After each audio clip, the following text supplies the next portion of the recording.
Madam Senator, sisingit na po ako. Ano po?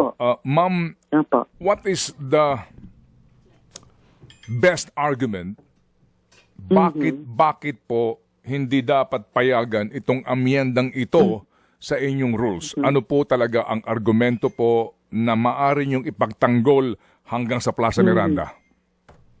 Ay talaga po, Sir Ted, hanggang sa Plaza Miranda, ang pinakamalakas na argumentong pwede kong iharap ay kung importante ang plenary debate at napaka-importante yun. Naaalala niyo rin yun bilang dati babatas. Kung importante ang mga isyung pinagtatalunan, kung importante yung advokasya natin sa mga isyung ito, literally dapat pangatawanan namin yon. Physically present po kami doon. Dahil wala namang national emergency o international tulad ng pandemic na nangyari noon. Wala namang force majeure sa kasalukuyan para kailanganing ulit kami ay lumahok at bumoto via Zoom or other electronic means. Plus, historically, ang dami ng mga president na mga dating senador na humingi or hinilingan ng mga kasamang senador sa pamamagitan ng resolution na makaboto online, makaparticipate online. At bawat isa sa kanila, and immediately I can think of 3 already, hindi po pinayagan. So ano po ang napaka-espesyal ngayon na kailangang ipilit talagang baliin yung rule namin? Well said, ma'am. Ano po sa inyong binabanggit na argumento? If I may just interject, Madam Senator, bilang mamamayan, ano po, Senator, hindi kaya din ang pinakamagandang argumento rito sa kapakanan ng mga manggagawang Pilipino dahil ang pangkaraniwang manggagawang Pilipino have to be present sa aming trabaho. Exactly. Opo. Diba, ang dami nating kababayan na arawang sumasahod. Pag hindi pumasok sa trabaho, kaltas ang sahod. Saan na niya kukunin yung pangpakain sa pamilya sa araw na yon? Kaming mga senador ay sinisweldohan ng buwis ng mamamayan, ng pawis ng mga manggagawang araw-araw kailangan pumasok kahit may sakit, kahit gutom, kasi pag hindi sila pumasok, pati pamilya nila magugutom. Can we do any less, Sir Ted? Gusto naman. At the very least, pantayan namin kung hindi man dapat na higitan namin ang disiplina, ang sakripisyo, ang pagpapagod beyond the point of human exhaustion ng ating mga kababayan. Diba? Oh, well, I just have to, sorry mama, to kumbaga, to raise our input as taxpayers kasi what is so special with you people?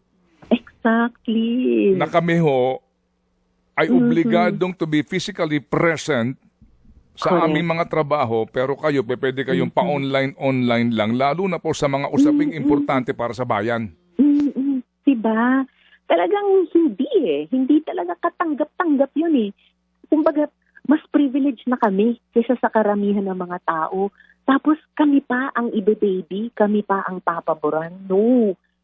To whom much is given, much is required. Ganun din ang rule kahit sa civic na buhay. Bukod sa usaping pananampalataya, sa civic na buhay natin dito sa ating republika, di ba? Mas marami ang ibinibigay sa amin, pues mas mataas ang responsibilidad namin. At hindi pwede kaming humihingi ng pabor sa mamamayan na ang dami ng ibinibigay sa amin. Okay. Madam Senator, ito Opo. Nangyari yung pong pangingibabaw nung motion ni Minority Leader simply because nawala na sila ng numero, no? Kaya nga obligado mag-adjourn. Pero sa inyong pagbabalik sa Lunes, sigurado po na sila ay kompleto sa 12. Tama? Opo. Kayo po ay 11, right? Okay. Right. Pero kung pupuntahan ko, I will quote the Honorable Senate President dito po sa inyong debate kahapon at argumento. Kasi nga, hindi ho naman din maitatanggi natin ang kanilang karapatan to raise their point, no? Regardless if you agree or disagree, right? That's a right. Tama, right. Okay. Right, it is. Yes, opo. And then, doon na lang yan sa presiding officer kung anong kanya magiging ruling. Pero ito, babasahin ko ha. Ito po yun. Regardless kung ang tingin nyo sa kanila po ay mali. No? Pero ito ho kasi ito ho din kasi ang naging gawi na sa Kamara de Representante. No? For the longest time, ito ho, babasahin ko. Sabi niya, in this institution, when we disagree, we vote. If you think we violated the rule, then we go to court. They are out of order. All right? Okay, by insisting there's another rule except for 136. So, we vote on it by dividing the House. So, meaning, at the end of the day, baka tangkain nila na pagbotohan ito kasi nga, kung may reklamo kayo, magreklamo ka sa presinto. Kung hindi ka satisfied dito, at the end of the day, mas makapangyarihan ng plenaryo at pagbobotohan natin ito. So, anong take nyo doon? Well, ang take ko dyan ay wag na namin itapon yung dapat trabaho namin sa korte. We are fully empowered sa rules namin i-resolve yung mga conflicts tulad nito. Basta sundin ang rules. Huwag conveniently babaliin ang isang rule or babalian ang isang rule, lalo na kapag ang puntong pinagdedebatehan ay yung rules na yun mismo na nag-govern sa kondukta namin sa floor. Kung meron pa rin silang majority sa numero sa Lunes, tingnan natin. Very agile po yung minority namin para following the rules, magdebate pa rin. Hindi pa nga namin nare-raise yung mga substantive issues namin tungkol sa proposed amendment ni Senator Marcoleta sa rules namin. So, tingnan natin kung anong mangyayari sa Lunes. Basta kami sa minority ay laging magbabantay. This should always be done by the rules. At hindi niya pwedeng sabihin na out of order kami. Kasi precisely, we were raising the point of order na hindi pa kami tapos magdebate tungkol sa rule, sa procedure, so kung ano yung tamang proseso. Lalo na, Sir Ted, sa napaka-importanting isyong ito, hindi po pwedeng madaliin. Lalo na, ayon dun sa isang rule na sila mismo ang nagsasite, dapat one day before pagboto, pinipresenta yung proposed amendment. Kagabi lang ni-raise ni Senator Marcoleta yung bagong motion niya. So talagang dapat sa Lunes pa pagbobotohan. So ewan ko kung sino out of order, hindi kami. Senator, noong pong Lunes, nanood kami sa inyo, no? It took you more than 2 hours, no? Dito po sa debate ninyo tungkol doon nga sa mga nangyari noong nung May 13, etc. haba nito. And then bottom line kayo, dapat nagkakaisa kayo ibangon ang dignidad ng Senado. Ibangon ang kredibilidad ng Senado. Hindi po ba? Nakakahiya na sa mga mamamayan. etc. Pero kagabi, ito ho na naman po ang aming napanood. So, kami ho na nanonood po at nagmamasid dito. Sa mapapanood na naman po namin sa Lunes, ano ho ang paliwanag nyo sa amin kung bakit po talaga nagkakaganito ngayon? Yun din ang tanong namin sa liderato at sa majority. Kasi kami sa minority, araw-araw nasa floor, dala yung mga papeles namin para patuloy na i-interpolate at i-amend yung mga panukalang batas na nakabinbin 3 linggo na. Kami po ay handang ipagpatuloy, kompletohin yung mga investigasyon sa mga resolution. In a few months, handa na naman kaming makipag-budget debates para sa isang mas transparent and accountable na budget. At nanupa na rin kaming lahat bilang senator judges. So, naghahanda na rin po kami sa minority para sa impeachment trial. So, sa Lunes, ganun ulit yung disposition namin. Bababa kami sa floor, handang-handa para sa sesyon at na after 3 weeks na ganito ang mga nangyayari, na isulong na namin ang dapat na trabaho namin para sa mamamayan.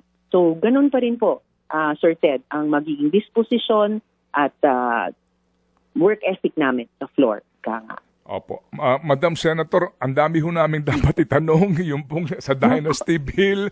Ito pong ilang pang issue, pero alam po namin na kayo po'y abalang-abala this morning. Kami po'y hihiling po ng sa uulitin po para na sa ganun may mangyari. Opo. Okay po, opo. We're gonna talk about Contra Dinastia Act nung pinatawag po namin Opo. kayo. Pero kagabi, may Opo. nangyari po ulit na tensyon sa Senado. Yes. Nagkaroon po ng walkout ang members ng Senate Minority na iwan on the floor si Senate Minority Leader Tito Soto. Ano po ba Yes. talagang nangyari sa Senate session kagabi? Bakit nauwi sa pag-walkout ang minority bloc? Well, DJ Chacha, nauwi sa pag-walkout dahil yan ang pagpapahayag namin ng strong condemnation. Doon sa nakita naming pagsisikap na madaliin ang isang major na pag-amyenda sa Senate rules. Lalo na nung imagine pagbobotohan, pilit nilang pagbobotohan na, samantalang several members namin sa minorya ay gusto pa rin magsalita at gusto pa rin mag-raise ng mga seryosong tanong sa floor. Kaya yung pag-walkout ay isang physical na pagtatanong na bakit kailangan madaliin? Bakit kailangan pigilan yung mga gusto pang magsalita? Bakit kailangan nilang i-divide na yung House kung marami pa sa amin ay nagtatanong tungkol sa proseso mismo ayon sa aming rules? Hindi pa nga kami nakadako dun sa substantive na mga pagdebate namin dun sa proposed amendment. Kaya ang pag-walkout ay pagtatanong din na minamadali ba yung rule change na yan dahil gusto nilang makaboto si Senator De La Rosa at ngayong may ulat na may mga majority senators na maaaring arestuhin. Nag-walk out kami, DJ Chacha, kasi yung nangyayari sa floor noon ay hindi na nagmumukhang orderly deliberation. Napaka-importante nung rule na yon at yung proposed amendment doon. Maapektuhan yung paraan kung paano kami mga senador ay makaka-attend sa sesyon, paano kami makakalahok sa mga proceedings, paano namin i-exercise yung mandate namin sa pamamagitan ng remote means. At yung napaka-importanting rule na iyan, napaka-importanting proposed amendment, dapat lang buksan sa healthy public debate sa halip na i-rush nila dahil lang may tyranny sila ng numbers. Oo. Senator, galing po yung inyong walkout dito nga sa proposal ni Senator Rodante Marcoleta na payagan online or yung electronic voting yung senators during session. Ang sinasabi po ng majority dito, pwedeng amyendahan ng Senate rules sa pamamagitan ng boto ng majority ng senators na present. Ang sinasabi niyo po at ng iba pang members ng minority. Pero bakit minamadali? Senator, ano po talagang nakalagay sa Senate rules? Paano po ba? Can you explain it to us para din maintindihan po ng publiko? Sure, DJ Chacha. Dalawang rules actually ang pinagdedebatehan namin. May rule na nagsasabing kapag may pagbabago sa rules of the Senate, ire-refer ito sa Committee on Rules. At nung unang ni-raise yan ni Senator Marcoleta, the other week pa, actually ni-refer ng plenary sa Committee on Rules. Ang problema, until last night, hindi pa nabubuo yung Committee on Rules. Wala pa ngang elected na majority leader. Acting majority leader pa lamang ang mayroon. And for sure, yung committee hindi pa nako-constitute kasi wala pang minority contingent dyan. Pero kami sa minority, nirespeto namin ang aksyon ng plenary last time, i-refer sa Committee on Rules. So, logically, ang dapat susunod na mangyari, buuin yung committee niya, leader at mga miyembro at talakayin doon yung proposed amendment bago i-report out sa floor, sa plenary para sa debate. Ang ginawa kagabi, mayroong ni-raise ulit ni Senator Marcoleta ang isang motion, dinistribute ni Senate President Alan Peter sa amin yung written na proposed amendment. Ang assertion namin at unang ni-raise ito ni Senator Kiko Pangilinan, bagong motion yan. Kasi yung unang motion na sinabi ni Senator Marcoleta dati, sa tingin namin, nasa Committee on Rules pa. Kagabi sinasabi ng majority, hindi, ibinalik na natin sa plenary. Sino nagbalik sa plenary? Kung ni-refer yan dati sa Committee on Rules, dapat ang Committee on Rules ang magbabalik niyan sa plenary. At para gawin nila yan, kailangan ma-constitute ang Committee on Rules, ma-elect ang chair niya, who is the majority leader, at aksyon na ng buong komite kasama ang minority. So sabi namin kagabi, may isa pang rule na pinagdedebatihan dito. Ni-raise din niya ng majority, kesyo daw, pwedeng aksyonan ng plenary on the floor. Sabi namin, oo, may rule na ganyan, DJ Chacha, pero nakasaad sa mismong rule na yan, tatalakayin yan 1 day after ma-raise yung motion. Ibig sabihin, i-raise nyo ngayon, tatalakayin natin bukas. So, dapat ngayon, on holiday. So, sa Lunes. So, on both grounds, on both rules, hindi pwede yung pinagpupumilit nila kagabi na pagbotohan na on the floor. Samantalang based on one rule, hindi pa nare-report back ng Committee on Rules sa plenary dahil hindi pa nga nabubuo yung Committee on Rules. And even based on the other rules, kailangan may isang araw na pagitan between raising the motion on the floor at yung pagboto dyan. So, wala silang panalo sa either rule. Mali sila on both rules. Oo. Yung po bang rule na sinasabi nyo, sinasabi ni SP Cayetano? Na pwede na pagbotohan agad? Yes, Oo. yes. Hindi ko lang hawak yung rules book ko ngayon. Pero isang higher numbered rule yon later in the rules. And tapos may earlier in the rules lower numbered rule na. Yun naman ang may kinalaman sa Committee on Rules. Hindi lang ako sigurado kung ito po yung Rule 51 na nakalagay. 136. Rule Ayun, 136. Salamat po, Sir Ted. Rule 136, yung sa plenaryo tatalakayin. But 1 day after i-raise yung motion. So, ibig sabihin, sa Lunes pa. Okay, oo. Meron pa kasi isa pang rule, which is rule number 51. Nakalagay doon, these rules may be amended, modified, or suspended by the affirmative vote of the majority of the senators present there being a quorum. Well, at least ngayon na-clarify ninyo na either of the two rules na binabanggit nila, kailangan pa ring sundin yung proseso. Kung yung isa mang rule na sinasabi ni SP Cayetano, dapat pa rin, pag-usapan ngayon, bukas pa rin dapat ang magiging botohan yan. Correct. Ma'am, ano pong importansya Kaya nito? nga rules eh. Yes po. We're talking about rules. Ano ang importansya? Rules, dapat sundin. Yan. Ano po ang importansya na ipinahahatid nito sa publiko ngayon na may Senate rules pero tila parang binabali at ayaw sundin? Ano pong binibigay nitong mensahe sa publiko? Ang sama ng mensahe, DJ Chacha, na kaming mga mambabatas, gumagawa ng batas, gumawa ng rules para sa sarili namin sa Senado, kami pa ba ang babali niyan? At saka pa ito 3 linggo na itong ang daming nakabimbin na mga panukalang batas. Mas importante pa ba pilitin pagbotohan ang voting by electronic means?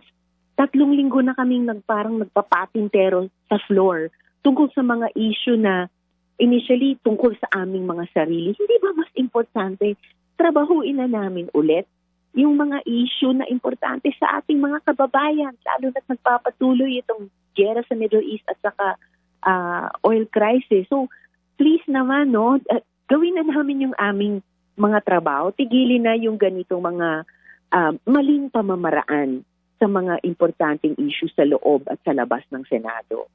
So, para lang din malinaw, kasi ang sinasabi nga nung ilan, baka daw po kasi ayaw niyong pagbotohan dahil ang pakiramdam ng minority, kapag pinagbotohan ito ngayon, wala tayong numbers. Hindi po yun ang dahilan. You're talking really about the rules. We're really talking about the rules. At yan ang isang importanteng papel ng isang minority sa Senado. Kung sa bilang lang, kung boboto on partisan lines lamang, wala naman silang katatakutan sa amin. Kaya nga minority, mas konti kami. Pero titindigan talaga namin ang usapin ng rules. Dahil yan ay may importanteng implikasyon sa kung paano namin tamang dapat gawin ang trabaho namin. Hindi para sa aming mga sarili, kundi para sa ating mga kababayan, para sa ating bayan. And ni-raise na nga kagabi sa mainit na debate bago kami nag-walk out. Klaro naman na bakit nila pinipilit kagabi kahit ang dami pa naming rules-based and hindi pa nga umabot sa substantive questions. Dahil ba gusto nilang makapagboto si Senator De La Rosa habang iniiwasan niyang humarap sa batas? Ginagawa ba nila yan kagabi dahil may mga balita na mayroon pang mga majority senators na maaaring aresto? Ibig sabihin, gusto nilang ipilit, sabi nga ng mga kasama namin, i-railroad, i-ram down our throats. May isa pang terminong na imagery na nagamit kagabi. Dahil kagabi lang tingin nila may bilang sila para ipilit ang pag-amyenda sa rule kahit mali sa mismong rules namin ang pamamaraang ginagamit nila at may substantive na problema sa pag-amyendang iyan. So, yun yung mga high stakes na meron kaming lahat sa kamay namin on the floor. Ilang beses ko narinig kagabi yung salitang minadali, and even sa inyo ngayon, Senator Risa, sinasabi niyo po yung parang minamadali. Nasabi din po ni Senator Erwin Tulfo nang punong-puno na rin yung emosyon niya na parang hindi lang kay Bato, maging dun sa mga senador na iniuugnay doon po sa mga sinasabing kakasuhan. Senator, ilang years na po kayong senadora dyan? Was this the first time na nangyari po ito sa Senado? Well, hindi po itong first time na sinubukang bullet train ang isang majority. Pero kahit papaano, noon, hanggang sa huli, may na-preserve na decorum, as far as I can remember, kahit in-exercise nila yung tyranny of the majority, tyranny of numbers, walang blatant na pagbali sa rules mismo ng Senado. Kagabi yung a new low, nasasabi ko the past 3 weeks, a new low na naman sa kasaysayan ng Senado. Kaya talagang, kaming minority, in a way, we voted with our feet. Literally, pinangatawanan namin yung aming disgusto sa blatant na paglabag sa sarili naming rules. Kaya tinanggal namin ang sarili namin physically sa floor para i-deny yung quorum para makaboto sa tingin namin sa maling paraan sa isang napaka-importanteng issue. Naiwan na lamang si Minority Leader Senator Tito Soto para ilagay on record at sa presiding officer na in-question niya yung quorum at nanawagan siya, nag-motion to adjourn siya. Pinakamataas na motion para lamang ma-preserve namin ang rules of the Senate na at that very moment pinabali. Planado po ba yung nangyari na ganun nga na may iwan talaga si Tito Sen or si Senator Tito Soto on the floor just to make sure na yun pong hindi makakaboto talaga yung majority block? Paano po ba, Senadora? Well, how could we plan that?